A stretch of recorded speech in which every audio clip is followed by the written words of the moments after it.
다 함께 묵상으로 기도함으로 하나님 앞에 예배하도록 하겠습니다.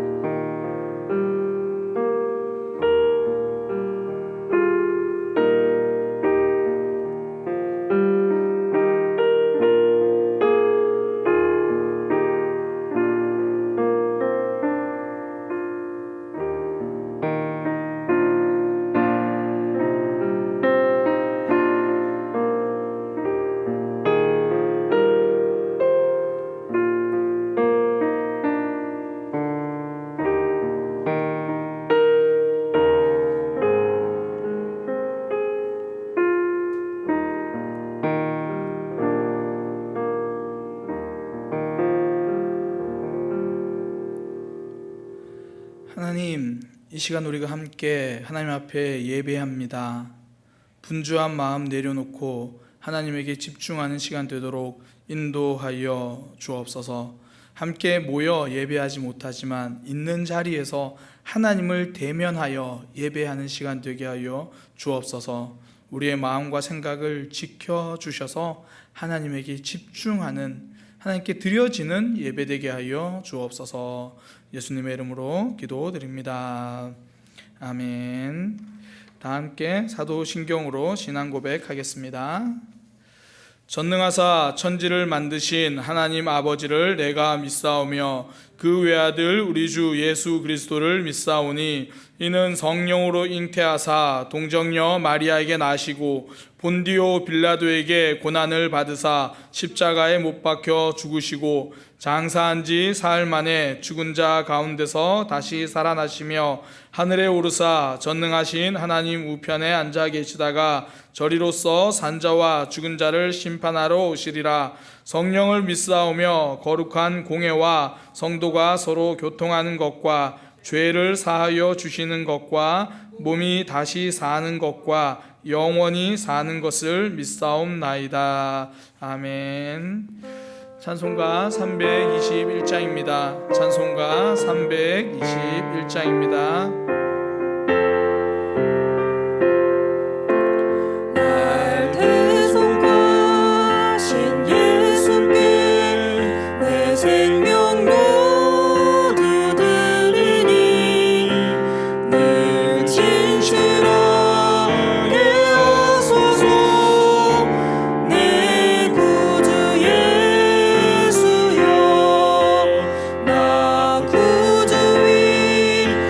살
전도사님 대표 기도해 주시겠습니다.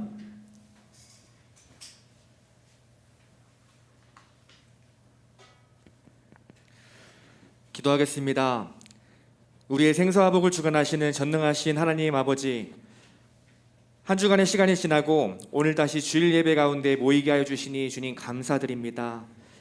2020년의 시작이 어제 같은데 이제 끝을 향해 가고 있습니다. 지난 시간을 돌아보면 갑작스럽게 찾아온 코로나 사태 속에서 답답하고 걱정되는 시간이었습니다. 그러나 그런 시간 속에서도 우리를 날마다 지키시고 지금까지 인도해 주셔서 아무 일 없이 지내올 수 있었습니다. 하나님 아버지 감사드립니다. 모든 영광을 주님께 올려드립니다. 사랑의 하나님, 하나님께서 우리에게 허락하신 복이 너무나 많은데 무지한 우리는 그 복을 잊고 살 때가 많습니다. 특별히 올해 코로나 사태 가운데 예배하는 삶의 소중함을 다시 깨닫게 하여 주시니 주님 감사드립니다. 간절히 바라는 것은 온라인 예배 가운데에서도 우리와 함께 하시는 하나님을 만나게 하시고 하나님의 충만한 은혜가 이 시간 간절한 마음으로 예배를 드리는 모든 이들 가운데 넘쳐나게 하여 주옵소서. 은혜의 하나님, 점점 더 심해지는 코로나 사태 속에서도 하나님의 은혜를 구합니다. 사랑하는 우리 모든 성도님들 건강 지켜주시고 회복시켜 주옵소서. 직장과 사업장을 지켜 주옵소서. 무엇보다 우리의 믿음을 지켜 주옵소서. 환경과 상황이 점점 어려워지더라도 하나님과의 만남을 포기하지 않는 주님의 자녀를 되게 하여 주시고 믿음의 삶을 살아가는 그 삶 가운데 어떠한 핑계도 되지 않는 주님의 귀한 자녀를 되게 하여 주옵소서. 날마다 은혜로 우리의 마음을 지켜 주옵소서. 오늘 주님 앞에 모였습니다. 예배하기 위해 모였습니다. 주님 만나기 위해 모였습니다. 말씀에 순종하기 위해서 이 시간 모였습니다. 특별히 말씀 전하시는 우리 사랑하는 박명수 담임 목사님, 성령께서 입술을 붙들어 주셔서 능력의 말씀, 우리에게 생명 주는 진리의 말씀이 선포되게 하여 주옵소서. 또 말씀을 듣는 우리 모두가 주님의 그 선포되는 말씀 가운데 겸손한 마음으로 반응하고 순종할 수 있도록 하나님 은혜를 허락하여 주옵소서. 오늘 예배의 모든 순서 과정과 우리의 마음을 하나님께 맡겨드립니다. 선한 길로 인도하여 주시고 오직 주님만을 깊이 생각하는 귀하고 복된 주일 되게 하여 주옵소서. 하나님 감사합니다. 그렇게 하실 주님을 찬양합니다. 우리를 끝까지 사랑하시는 예수 그리스도의 이름으로 기도드립니다. 아멘.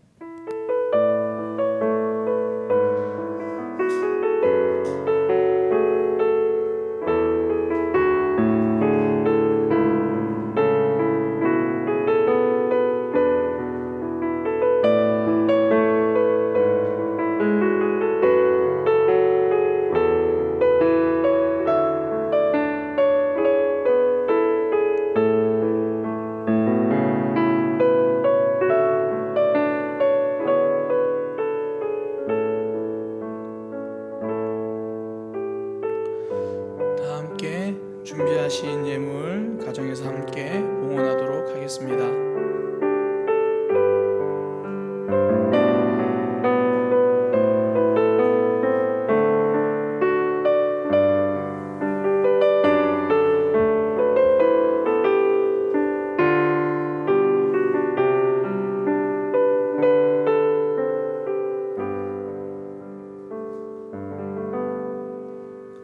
봉헌기도 드리겠습니다. 하나님, 우리의 삶을 예배자로 만들어 주시니 감사합니다. 하나님께 예배하면서 우리의 삶을 드립니다. 또한 그 가운데 물질을 드림으로 삶을 드린 우리의 다짐을 물질의 모습으로 고백합니다. 주님께서 받으시고 우리의 삶이 늘 하나님 앞에서 살아가는 삶이 되게 하여 주옵소서. 하나님, 이 땅을 살아갈 때 물질이 필요합니다. 때를 따라 돕는 은혜를 주옵소서. 하나님께서 공급하여 주옵소서.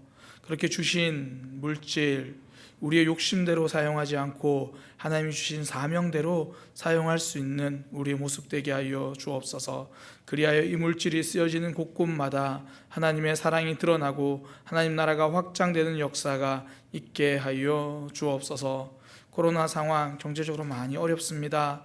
그럼에도 불구하고 하나님의 공급하심을 경험하는 삶이 되게 하시고, 믿음으로 살아갈 때에 경제적인 부분들이, 물질이 우리에게 시험이 되기도 합니다. 우리의 믿음을 붙들어 주셔서 시험을 이기는 삶이 되게 하여 주옵소서. 예수님의 이름으로 기도드립니다. 아멘. 교회 소식입니다. 오늘 예배는 각 가정에서 온라인으로 드리고 있습니다. 예배 드린 이후에 함께 예배 드린 가족들과 구역 모임, 말씀 나눔을 꼭 진행해 주시기 바랍니다. 가정별로 드려진 헌금은요, 온라인 계좌로 봉헌해 주셔도 좋고요, 아니면 또 대면 예배가 시작될 때 모았다가 그렇게 하나님 앞에 드리시면 되겠습니다. 지난 주일에 드려진 주일 헌금은 앞서 지난주에 광고 드렸던 것처럼 장안복지관에 전달했습니다. 그래서 취약계층을 위해 전액 그렇게 전달했습니다. 우리 사랑의 교회가 참 감사한 게요, 온라인, 그러니까 코로나 시대에 사실 경제적으로나 또 교회 재정적으로 많은 교회들이 어려워하는데, 저희는 올해 오히려 더 많은 부분을 다른 외부에 이렇게 좀 기부하고 전달해 줄 수 있는 그런 기회가 있었습니다. 온라인 예배 드릴 때마다 그렇게 좀 했었는데요, 하나님의 은혜입니다. 또 우리가 나눌 수 있는 마음을 주신 것도 하나님의 은혜이고, 또 나눌 수 있는 물질을 허락하신 것도 하나님의 은혜입니다. 무엇보다 성도님들께서 매번 이렇게 적극 동참해 주셔서 감사합니다. 우리 사랑의 교회는요, 정부의 비대면 예배 조치가 끝날 때까지 새벽 기도와 주일 예배 외의 모든 모임을 자제하도록 하겠습니다. 또한 사태 추이를 지켜보면서 추가 대응 방안을 모색하도록 하겠습니다. 교회와 성도님들의 가정과 믿음과 건강을 위해서 기도해 주시기 바랍니다. 우리 옆에 있는 씨들과 우리 가족들끼리 함께 인사하겠습니다. 사랑의 교회는 삶의 변화를 경험하는 교회입니다. 큰 소리로 말씀해 주세요. 온라인으로 잘 들어갑니다. 다시 한번 인사하겠습니다. 우리 교회는 믿음이 성장하는 교회입니다. 자, 오늘은 조금 다르게 인사할까요? 우리 가정이 믿음이 성장하고 있습니다. 그렇게 인사하겠습니다. 우리 가정이 믿음이 성장하고 있습니다. 아멘. 그렇게 계속 믿음이 자라고 성장할 수 있도록 하나님 말씀 함께 보도록 하겠습니다. 사도행전 말씀입니다. 사도행전 9장 19절 하반절부터요 22절까지 말씀 보도록 하겠습니다. 사도행전 9장 19절 하반절부터 22절까지 말씀 제가 봉독하도록 하겠습니다. 사울이 다메섹에 있는 제자들과 함께 며칠 있을새 즉시로 각 회당에서 예수가 하나님의 아들이심을 전파하니 듣는 사람이 다 놀라 말하되 이 사람이 예루살렘에서 이 이름을 부르는 사람을 멸하려던 자가 아니냐. 여기 온 것도 그들을 결박하여 대제사장들에게 끌어가고자 함이 아니냐 하더라. 사울은 힘을 더 얻어 예수를 그리스도라 증언하여 다메섹에 사는 유대인들을 당혹하게 하니라. 아멘. 사도행전 9장 19절에서 22절 말씀을 통해 달라질 수 있는 선물을 이미 주셨다라는 제목으로 하나님 말씀 증거하도록 하겠습니다. 우리 삶이 달라질 수 있는 선물을 하나님은 이미 우리에게 주셨습니다. 오늘 본문을 보면요, 사울이 참 대단합니다. 삶이 완전 달라졌거든요. 예수님을 박해하던 그 사람이 예수님을 증거하던 사람이 되었습니다.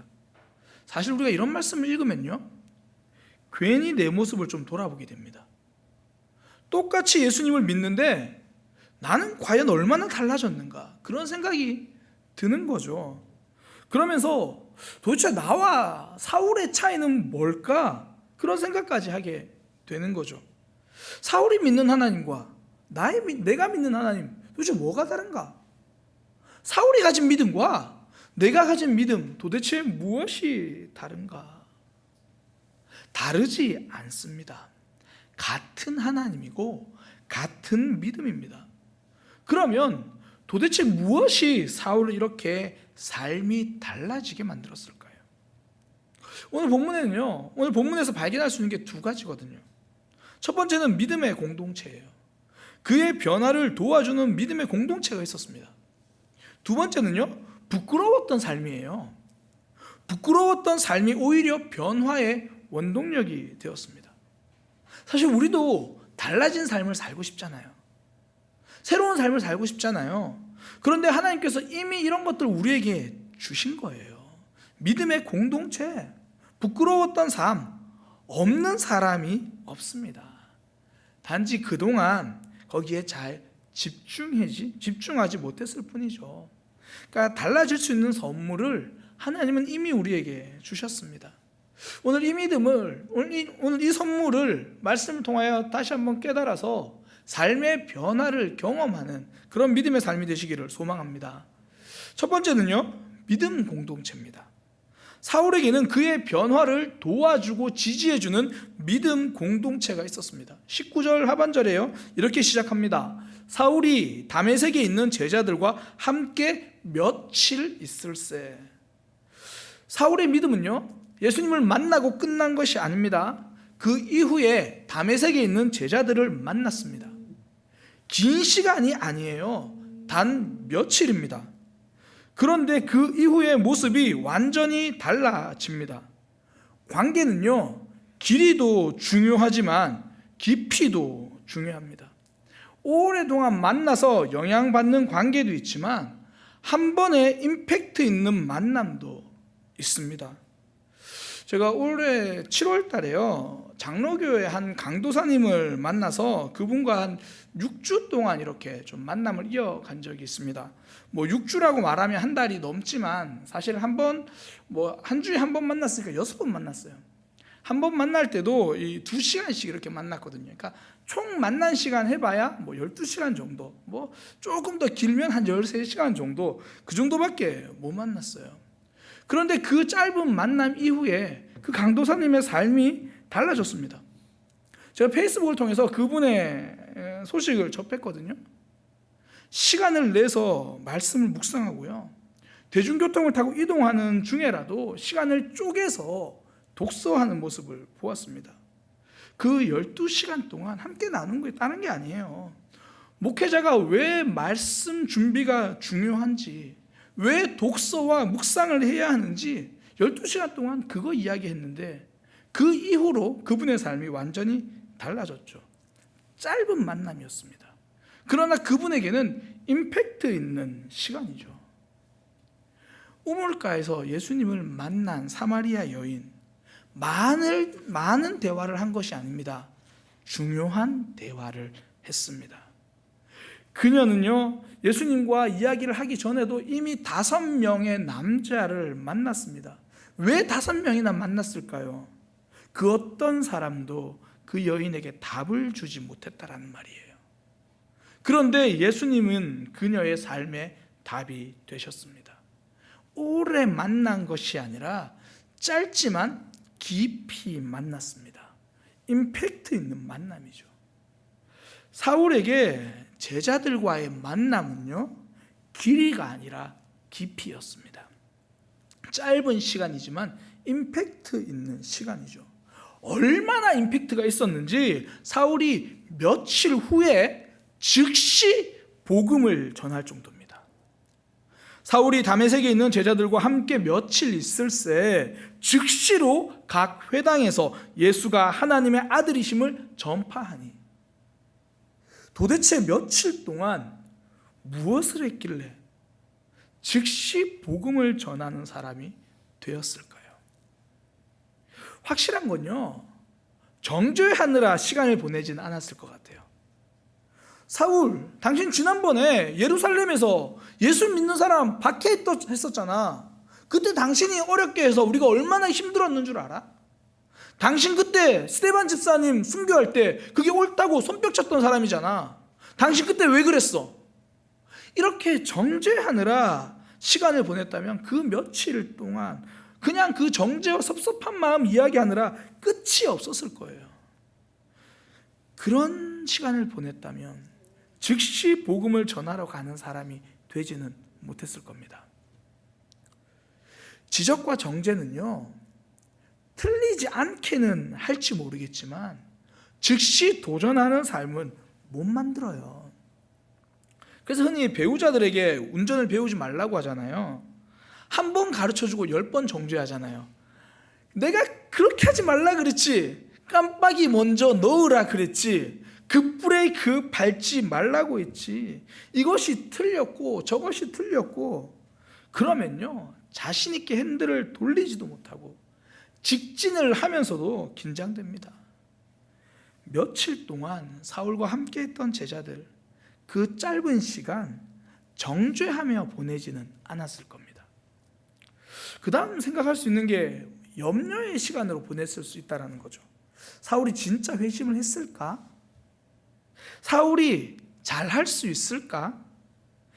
염려하고 의심할 수 있죠. 만약 그렇게 했다면요 즉시로가 아니라 잠시만이 됩니다. 저 이제 예수님 믿게 되었습니다. 제가 이제 회당에 가서 복음을 전하고 싶습니다.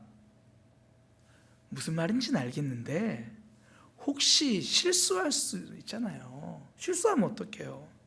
정확히 복음을 알고 있는 거 맞아요? 더 배우고 나서, 더 알고 나서 해야 하는 거 아닌가요? 염려하는 마음을 나누었다면 즉시로가 나올 수 없습니다. 오히려 잠시만이죠.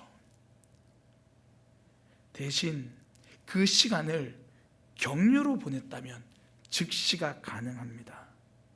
사울, 당신이 만난 예수님이 당신에게 주신 복음 그대로 전해도 될 것 같습니다. 당신이 복음 들고 나가면 변화가 생길 것 같아요. 당신의 그 뜨거운 마음 지금 그대로 전해주세요. 사울이 만난 믿음의 공동체는요 염려 공동체가 아니라 격려 공동체였습니다. 믿음의 공동체는요 격려하는 공동체입니다. 이번에 이제 우리 교회에서 교회 음향공사와 영상공사를 새롭게 했잖아요. 제 얼굴이 지금 잡티까지 다 나오는 지금 굉장히 좋은 카메라로 찍고 있어서 부담스러운데, 이렇게 공사를 하고 나니까요 이 낯선 기계를 만져야 하고 낯선 시스템을 진행해야 돼요. 특히 이제 바꾸고 나서 제대로 숙지할 시간도 없이 이렇게 실시간 생방송 온라인 지금 비대면 예배로 드리고 있거든요. 그러니까 이 지난 한 주간이요 방송실 맡은 청년이 평일 저녁에 와서 밤 12시가 넘도록 영상 시스템 만지고 음향 시스템 연구하고 그렇게 보냈어요. 제가 보니까 인터넷에서 이 방법을 하나하나 다 찾아가지고 거기 있는 전문가에게 질문하고 답변을 기다리고 그렇게 준비를 하더라고요. 보면서 정말 감사하고 참 멋있었습니다. 그런데요 저는 그 친구도 멋있었지만 그 친구를 보는 우리 공동체의 시선도 참 멋있었어요. 많은 분들이 저에게 와서 그렇게 이야기를 하더라고요. 목사님, 그 방송실 그 친구 참 대단합니다. 참 고맙습니다. 참 열심히 합니다. 전부 격려의 말만 하더라고요. 누구 하나 새롭게 바뀐 시스템에 그 친구가 잘할 수 있을까요? 그 친구가 못하면 어떡하죠? 생방송인데 실수하면 어떡하죠? 이런 염려의 말은 한마디도 없었어요. 믿음의 공동체는요 염려의 공동체가 아니라 격려의 공동체입니다. 어떤 사람은 사랑하는 마음에 염려의 말을 합니다. 아끼는 마음에 걱정하는 말을 합니다. 그러나 사람은요 염려의 말을 듣고 달라지지 않습니다. 격려의 말을 듣고 힘을 내는 거예요. 미국의 이 스미소니언 박물관이라는 박물관이에요. 링컨 대통령이 암살당한 그 당일에 그의 주머니 속에 있던 물건 5가지가 전시되었습니다. 1865년 4월 14일 그가 죽던 날에 그의 주머니에는 5가지 물건이 있었는데요. 그 중에 하나는 자신의 이름이 새겨진 손수건입니다. 또 하나, 두 번째는 이 펜을 수리할 때 쓰는 작은 칼이 있었고요. 또 세 번째는 실로 묶어서 고쳐놓은 안경집이 있었어요. 네 번째는 지갑이 하나 있었는데 그 지갑에는 $5짜리 지폐가 있었습니다. 마지막 5번째는요 신문 기사가 하나 스크립된 종이가 이렇게 접혀 있었어요. 그 신문을 펼쳐보니까 내용이 뭐냐면 그 존 브라이트라는 사람이 연설문인데요 링컨을 향해서 역사상 가장 위대한 인물 가운데 한 분, 이렇게 연설한 그 사람의 연설문이 그 신문 안에 적혀 있는 거예요. 역사상 가장 위대한 인물 가운데 한 분. 지금은 미국 사람들의 대부분이 링컨을 가장 위대한 대통령으로 꼽고 있지만요, 당시에는 많은 사람들이 링컨 대통령을 반대하고 있었습니다. 실제로 링컨 대통령 임기 때는요, 많은 사람들에게 비난을 받았어요. 남부 사람들은 그를 배신자라고 불렀고, 북부 사람들은 그를 결단력 없다고 비난했습니다. 힘들고 어려운 시기가 있었습니다. 괴롭고 외로운 순간이 많았습니다. 그때마다 링컨은 역사상 가장 위대한 인물 가운데 한 분이라는 그 연설문을 꺼내보고 위로받으며 격려받았을 거예요. 격려가 필요 없는 사람은 없습니다. 얼마 전에요, 한 분이 저에게 카카오톡으로 이런 메시지를 보내주셨습니다. 목사님께서 올려주시는 방구석 성경 만담이 제게 큰 도움이 됩니다. 감사합니다. 성경을 읽어도 이해가 안 되던 부분들이 목사님이 설명해 주시면 쏙쏙 들어옵니다. 목회 활동하시면서 힘드시더라도 목사님을 통해 은혜 받는 사람들이 있다는 생각하시고 힘내주시기 바랍니다. 사실 방구석 성경 만담이요, 제가 자신 있어서 시작한 것이 아니에요.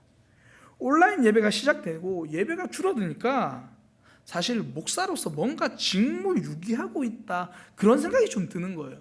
그래서 제가 그때 이제 책을 막 써서 얼마 전에 나왔던 책이 순종이 어려워요, 그거고요. 또 하나, 뭐라도 좀 시작해보자, 그런 마음으로 그걸 시작한 거예요. 그러니까 부족한 준비, 특별할 것도 없는 시간이라는 거 저 스스로도 알아요. 그래서 자신 없는 마음으로 지금도 이어가고 있거든요. 그때 이 한마디 격려의 말이 새로운 도전의 힘을 주는 거예요. 사실 새로운 일을 앞두고 있으면요, 당사자가 제일 염려가 커요. 누가 옆에서 염려를 보태주지 않아도 이미 충분히 염려하고 있습니다. 불안하고 답답하죠. 그때 우리의 마음을 바꿔주는 것은 야단이나 염려가 아니라 격려입니다. 하나님은 새로운 시작하는 이들을 향하여 염려하시기보다 격려하셨거든요. 여호수아가 모세를 이어서 이스라엘의 지도자가 되었습니다. 이스라엘 백성들을 이끌어야 하죠. 그러니까 그의 마음이 온통 걱정, 염려, 두려움입니다. 이스라엘 백성들이 모세의 말도 잘 안 들었는데 과연 내 말을 들을까? 염려되죠. 불안합니다. 두려워요. 그때 하나님이 여호수아를 찾아오셔서 이렇게 말씀하십니다. 여호수아 1장 6절, 강하고 담대하라. 1장 7절, 오직 강하고 극히 담대하여. 1장 9절, 내가 내게 명령한 것이 아니냐, 강하고 담대하라. 강하고 담대하라. 강하고 담대하라. 강하고 담대하라. 하나님은 3번이나 말씀해 주십니다. 두려워하고 있는 여호수아의 마음을 알고 계신다는 거예요. 그래, 너 두렵지. 그래, 너 힘들지. 그래, 너 지금 망설여지지. 걱정하지 마. 내가 함께 해줄게. 염려하지 마. 내가 붙들어 줄게. 네가 어떤 길로 가든지 다 형통하게 될 거야. 우리를 이해해 주시고 격려해 주십니다. 하나님은 우리가 염려하고 걱정하고 주저앉아 있는 모습을 보시고도 책망하지 않으십니다. 그러니 하나님의 뜻을 따라가는 공동체 그 안에는, 그 믿음의 공동체 안에는 격려가 있는 거예요. 우리 교회 집사님 한 분과 대화를 하는데요, 그분이 소그룹 모임을 이렇게 표현하셨어요. 소그룹은 작은 모임이 아니라 소중한 모임을 뜻합니다. 작아서 소모임이 아니라 소중해서 소모임이라는 거예요. 저는 이 표현이 그분의 고백이라고 생각합니다. 내 믿음이 격려받는 공동체, 내가 함께 신앙생활하는데 힘을 낼 수 있고 내가 달라질 수 있는 공동체, 내게는 소중한 공동체라는 거죠. 교회 유튜브 채널에 올려져 있는 교회 소개 영상 우리가 얼마 전에 함께 봤잖아요. 궁금하시면 우리 교회 유튜브 다른 곳 그 유튜브 안에서 보시면 됩니다. 거기 보면 이렇게 적혀 있죠. 깊이 숨겨진 상처, 적응되어 무뎌진 아픔, 흉터진 마음들, 누가 어떻게 달래주고 치유해 줄까요? 죄송합니다. 저희는 치유할 수 있는 능력이 없습니다. 하지만 장안동 사랑의 교회가 함께 해드릴게요. 저희도 아파하고 힘들어하는 다를 것 없는 사람이지만 그럴 때 하나님께 예배하고 기도함으로 치유받고 서로에게 힘을 주고 받는답니다. 제가 그 영상의 글이 굉장히 감동이 됐어요. 그러면서요, 제 마음속에 더 큰 감동으로 다가온 게 뭐냐면 그 글이 그 영상을 만든 청년의 고백이라는 마음이 든 거예요. 그 청년은 빈말을 하는 친구가 아니거든요. 제가 그 글을 보면서 저 청년에게 우리 교회는 이런 곳이구나. 누구나 새로운 일을 앞두고 두렵고요, 어떤 일을 만나고 세상 앞에 하루하루 살아가는 게 힘들어요. 사울도 새로운 삶 앞에서 두렵고 자신이 없었습니다. 내가 잘할 수 있을까 염려가 됩니다. 사울은 염려했을지라도 그 믿음의 공동체는 격려한 거예요. 하나님은 우리에게도 이렇게 격려해 주는 믿음의 공동체를 이미 주셨습니다. 소중한 공동체가 있는 거예요. 그 공동체가 우리의 변화를 도와줄 거고요, 우리가 달라지기 위해 노력하는 그 삶을 지지해 줄 겁니다. 그게 하나님이 우리에게 허락하신 변화를 위한 선물입니다. 두 번째는요, 부끄러웠던 삶입니다. 사울에게 부끄러웠던 삶이 오히려 변화의 원동력이 되거든요. 사울은 예수님을 믿기 전에 박해하던 그 모습을 당당하게 생각하던 사람이에요. 내가 이렇게 저 사람들을 괴롭히고 있다. 대제사장을 찾아가서 저에게 예수 믿는 사람 잡아서 끌고 올 수 있는 그 일을 허락해 주세요. 그 박해에 대해서 자부심이 가득했던 사람입니다. 그런 사울이요, 예수님을 만난 후에는 그 삶이 얼마나 부끄러웠겠어요. 외면하고 싶은 과거고 버리고 싶은 과거예요.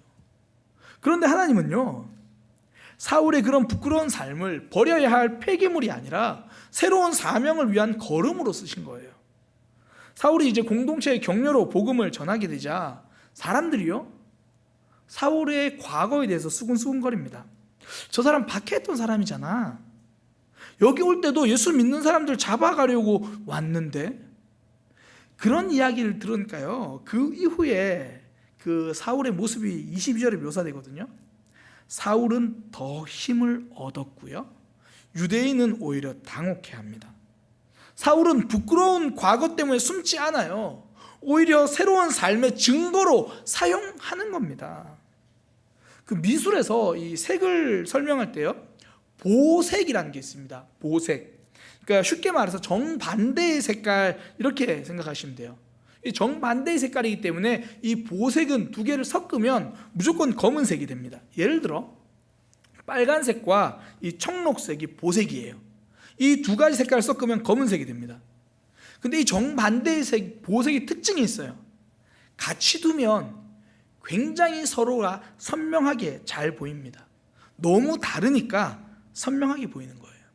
그래서 도로 아스팔트 중앙선을 이 노란색으로 표시한 이유가 뭐냐면, 노란색의 보색이요, 검은색과 가까운 남색이기 때문이에요.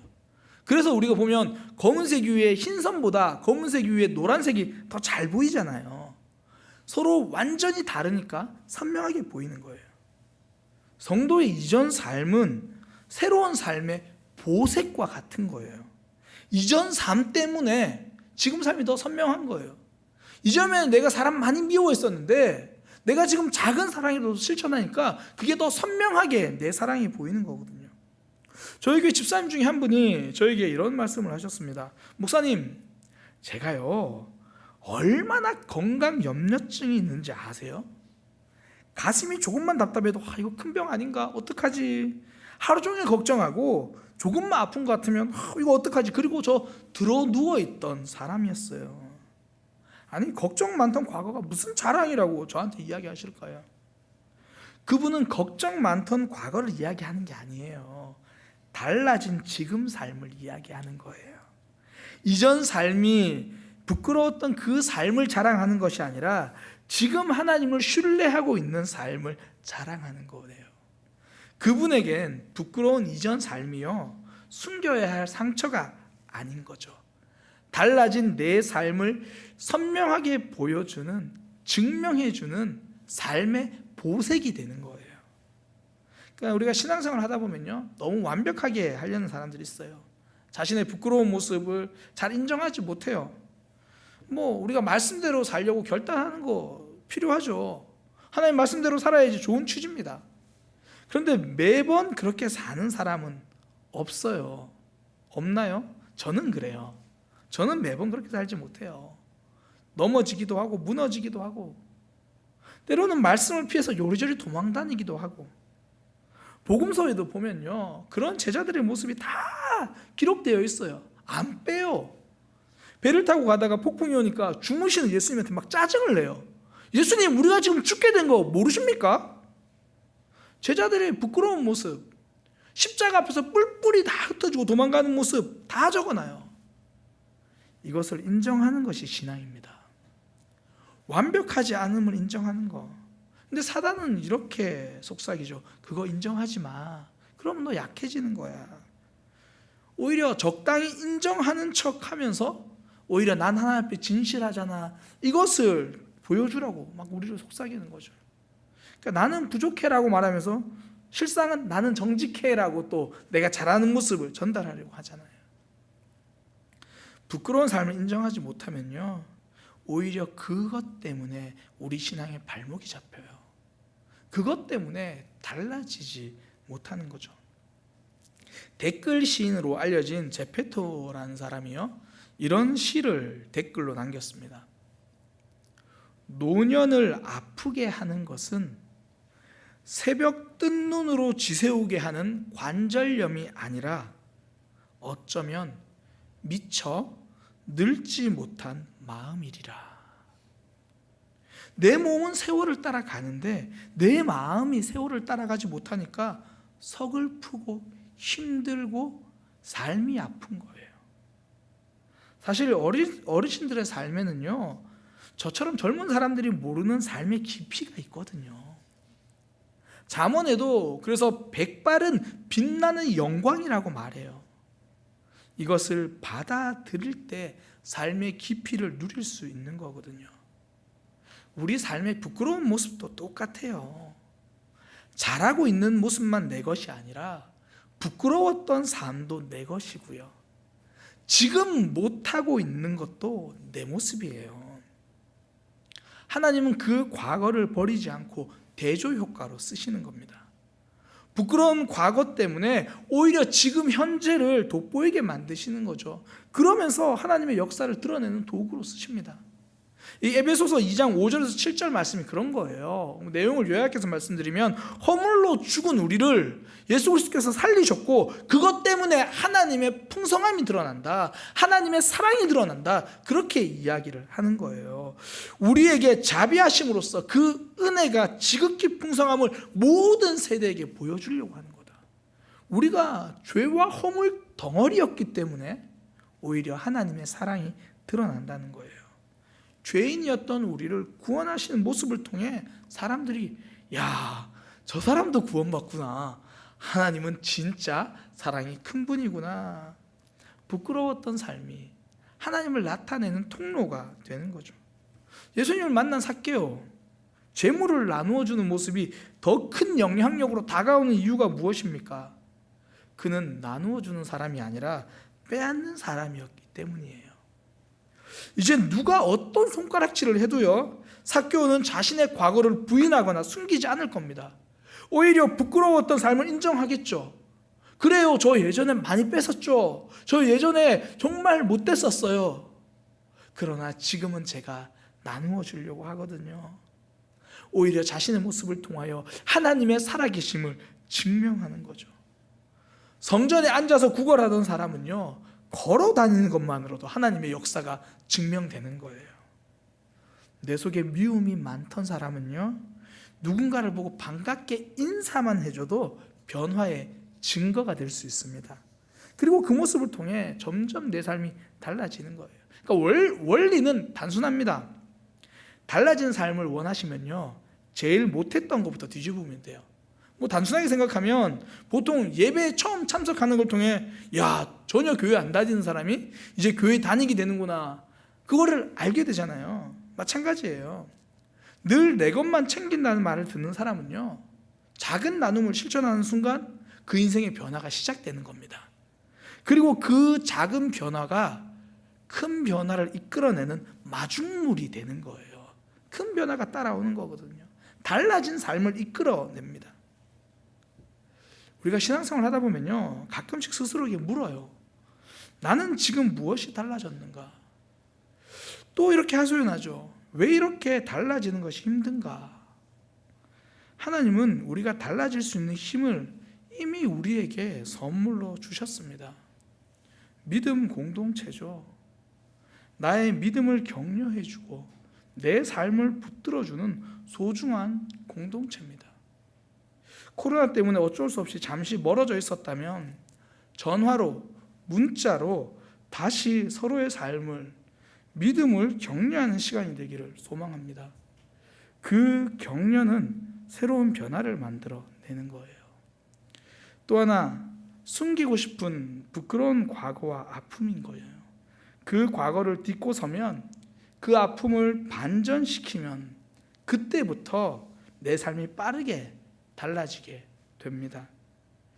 우리 이 시간 시선이라는 찬양을 하기 원하거든요. 우리는 삶을 염려와 걱정의 시선으로 볼 때가 많지만 하나님은 우리를 격려의 시선으로 보십니다.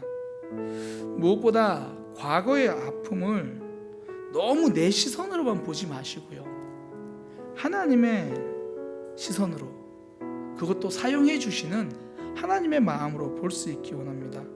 우리 그런 마음으로 우리 함께 그 찬양을 했으면 좋겠습니다.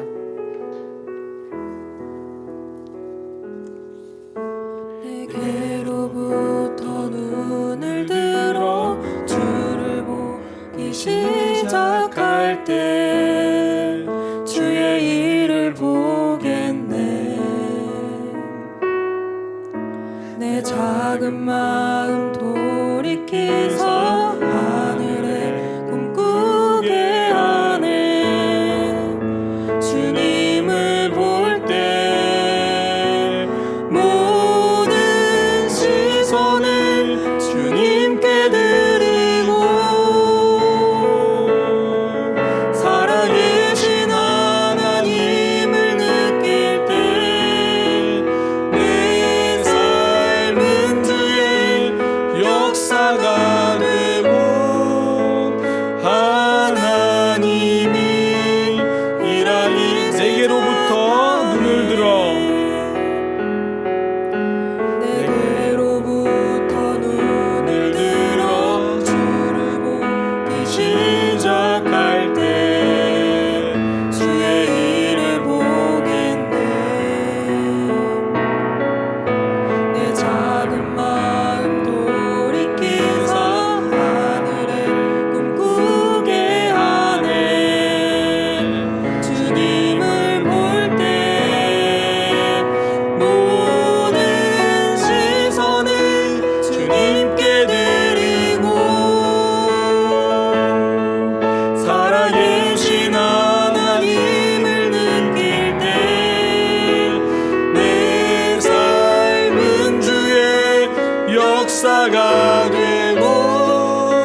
황폐했던 가운데서 주님 마음 알게 되리.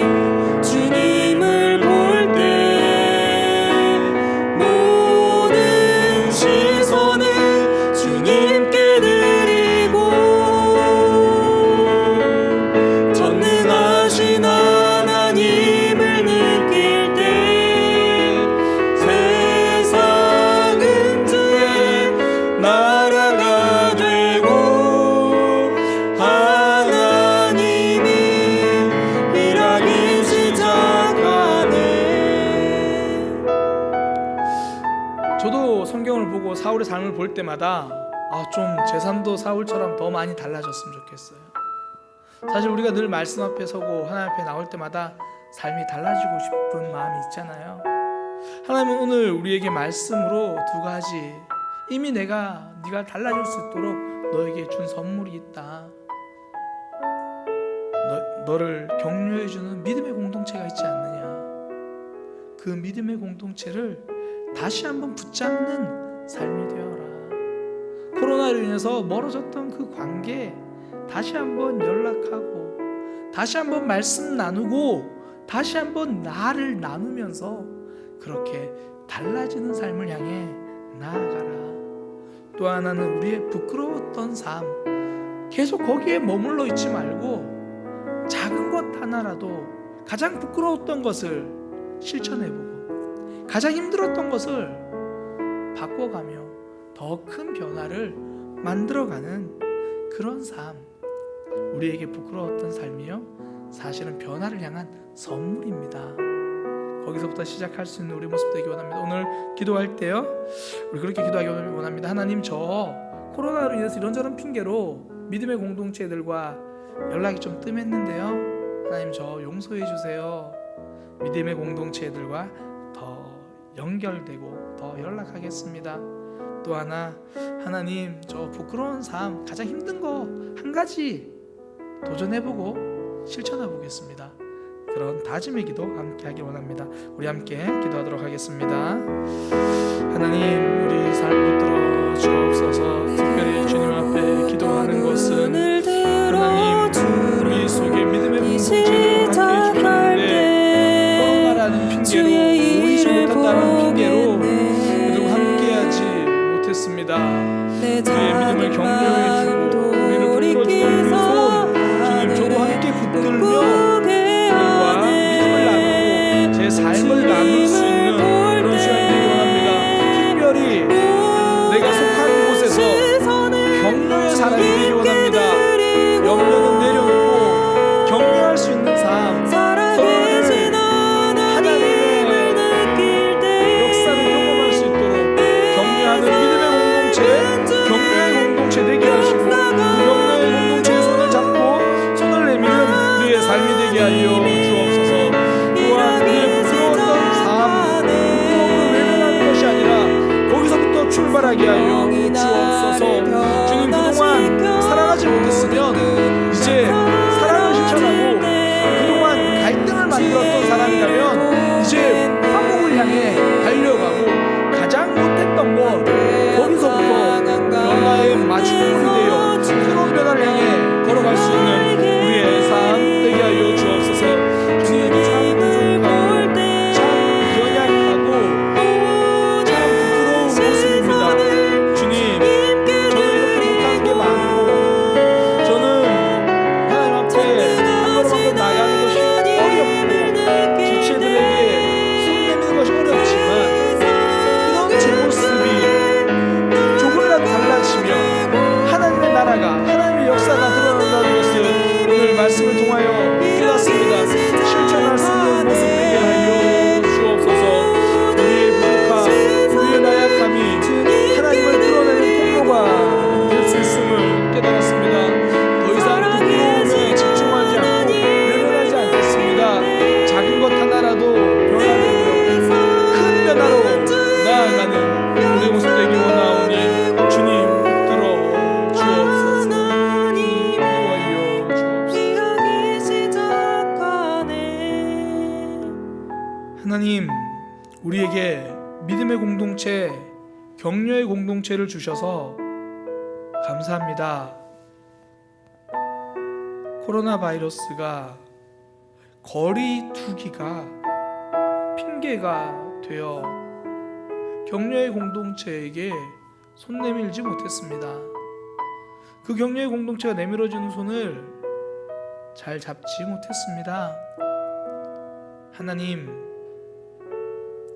오늘은 나의 소중한 지체들과 나의 소중한 공동체와 나의 믿음을 나눌 수 있는 시간이 있게 하여 주옵소서.